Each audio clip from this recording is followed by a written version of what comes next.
Today we're going to talk about using conversion factors to go not only between moles of substances and masses of substances, but also dealing with how many particles we have.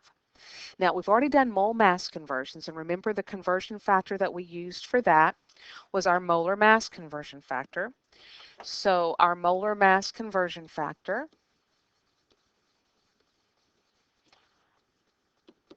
was that there were some table grams. Now, I'm going to call them table grams of a substance. And the reason I'm calling them table grams is because of where we get that value. We get that value from the periodic table.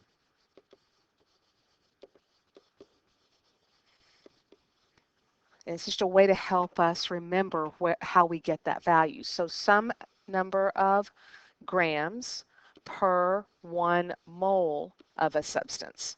So that's our molar mass conversion factor. And we've already, like I said, we've already been using that particular conversion factor to do calculations. But we're going to add an additional one today, and that's Avogadro's number. Avogadro's number, remember, is 6.02 times 10 to the 23rd. And Avogadro's number, I'm going to underline that in red just to give it a little bit more of a contrast, is going to be 6.02 times 10 to the 23rd particles. Now I'm going to put a little asterisk after that, and that asterisk can stand for either atoms, it can stand for formula units, or it can stand for molecules.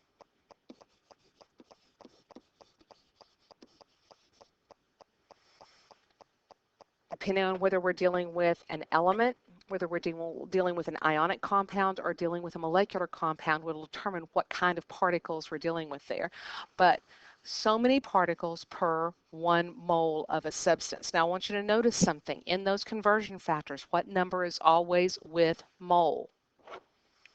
That 1 right there is always with moles. So now no matter how we flip around those conversion factors to use them, we want to remember that the number 1 goes with mole in a conversion factor. And if you'll remember that, it will save you a lot of problems in your calculations. All of our values are based on 1 mole.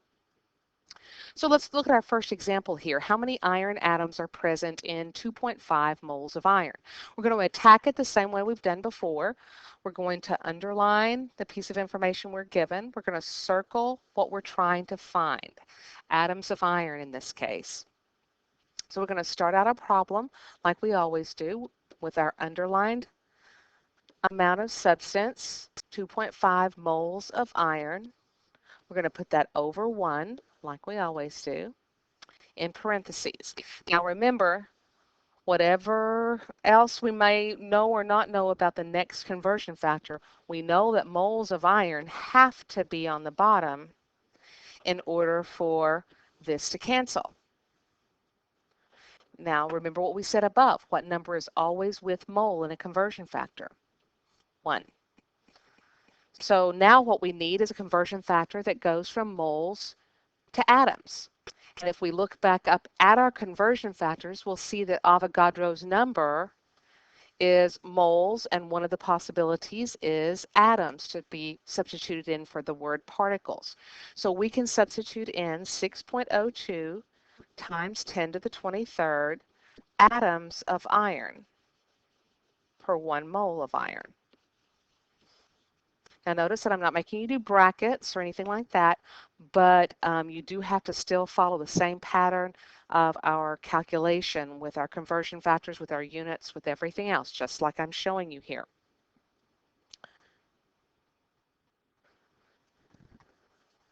So when we multiply this out, let's look at how many sig figs we should have. We've got 2 sig figs in our given. We've got 3 sig figs in Avogadro's number here. So it looks like we're going to go with 2 sig figs in our answer. And these numbers are side by side. So once again, multiplication here.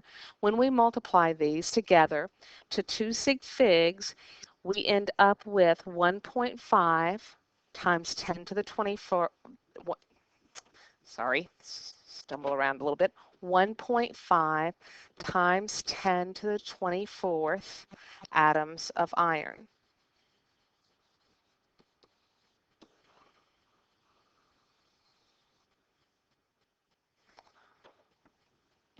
Be a good idea to circle this just to make sure once again that what we circle in the problem matches what we circled in our calculation to make sure we've done it correctly. Notice that the number stays together. A lot of the time I see people putting 1.5 atoms times 10 to the 24th. No, that whole scientific notation number stays together. Okay, so let's look at the next one. In the next problem, it says that we're dealing with 1.625 times 10 to the 22nd sodium chloride formula units, and it wants to know how many grams that would be. So let's start our problem with what we underlined, the 1.625. We've only got two choices of conversion factors that we can use. We're only either going to use one of those or both of those. So let's see what happens in this problem. So we've got 1.625 times 10 to the 22nd. Now it says sodium chloride formula units, but the substance always goes on the end. So let's write our formula units. And then we'll put our NaCl at the end of that.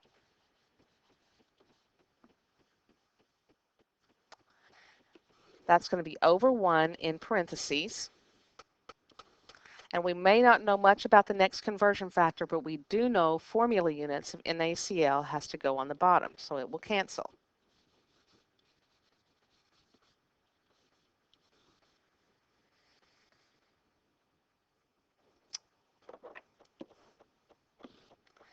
Now, if we look back up at our conversion factor, do you see a conversion factor that involves formula units?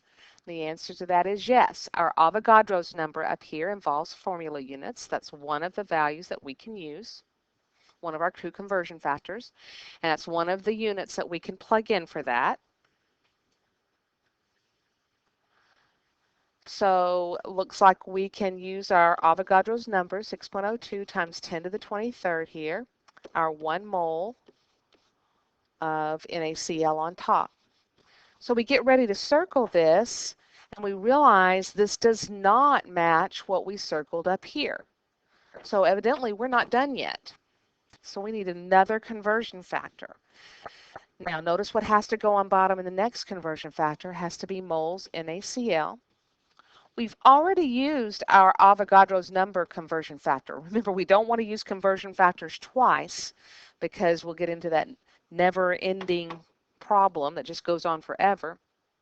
So looks like we're going to need, in order to get to grams, the only conversion factor we've got that involves grams, and that's our molar mass conversion factor, our table grams. So what number always goes with mole in our problem? 1. So we've got 1 with mole on that bottom part of the conversion factor, and we need a molar mass now. We need table grams, periodic table, looking up the molar mass of what? Looking up the molar mass of NaCl. Now we've done this before. NaCl is 22.99 grams per mole for the sodium and 35.45 for our chlorine, which gives us a molar mass of 58.44 grams per mole. So we've already taken care of the 1 mole on bottom, so it looks like our 58, got that in the wrong color, looks like, our 58.44 grams of NaCl goes on top. Make sure that you're following the template right now, and it'll get to the point where it'll just be second nature to do this. But right now you want to really be looking at how I want these conversion factors represented and doing exactly like I do them on the notes. So now when I'm ready to circle grams of NaCl, that is what I want. So when I plug this into my calculator, remember I always multiply by what's on top, divide by what's on bottom. So I start with the 1.625 times 10 to the 22nd I'm going to divide by 6.02 times 10 to the 23rd, and then I'm going to multiply by the 58.44 since it's on top. Now let's look at what our sig figs would be. Looks like we have 4 in our given, 3 for Avogadro's number, and 4 for our molar mass. So the least of those is 3, so it looks like we are going to need 3 sig figs for this answer. And to 3 sig figs, this comes out to be 1.58 times 10 to the 0 grams of NaCl. Plug it into your calculator. Make sure you're getting that same answer when you do it on your calculator so you know you're doing it correctly, especially the one in that first problem, because so many times I'll get people writing down 1.5 atoms of Fe, which first of all doesn't make any sense. They forget to look at the end of the calculator value, at the end of that number that's read out on the calculator, and they miss the E24 at the end, or that little 24 at the end. So don't forget to look for that.